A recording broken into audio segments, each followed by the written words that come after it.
A core skill of a great salesperson is the ability to ask questions, and specifically great questions. There are many types of questions, but fundamentally, two types of questions: open and closed questions.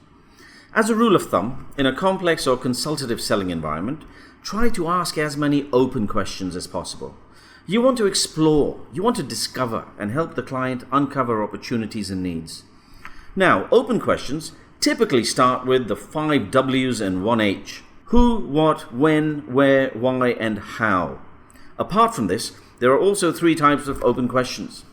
One is what we call generic open questions. For example, where do you come from? What do you do for a living?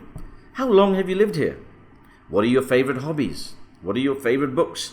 Open questions provide a good context, so you can establish rapport and you can understand the situation and the circumstances. A second type of open question is what we call probing or problem questions. This is where, once you hear an opportunity, you want to probe deeper. For example, so you mentioned just now that you're kind of happy but sometimes frustrated. May I ask a little bit more? What makes you frustrated?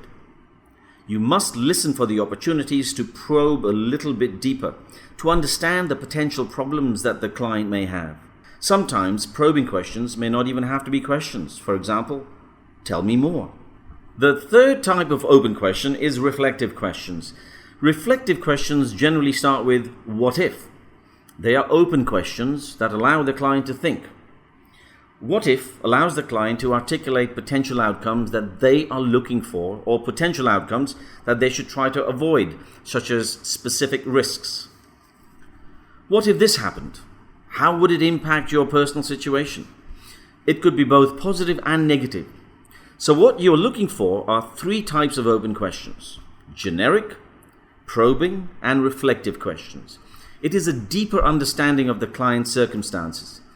This is not a linear process, it's a dynamic process. You must continue to be intentional without being interrogative. Keep it dynamic, allow the client to share.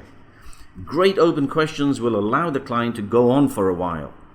Make sure you try to summarize along the way, and at the end, once you summarize, ask, did I understand your situation? Did I understand your concerns? Did I understand the kind of outcomes you are looking for? Try to summarize at the end and try to ask a closed question to get the client to say, yes, you've understood. Again, recap, open and closed questions. Try to ask as many open questions as possible. There are 3 types of open questions, but all open questions tend to start with one of these 5 W's and 1 H. Generic questions establish the circumstances and situation. Probing questions allow you to go 2 or 3 levels deeper. And reflective questions provide the client the opportunity to share their feelings of what could be. With generic questions, you tend to get surface information.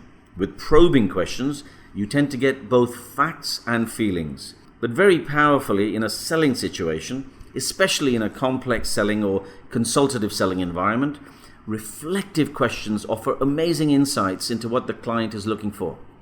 And often, that is where we share the value proposition we can offer. Now then, you want to summarize, and finally, you want to ask a closed question to make sure you understand everything.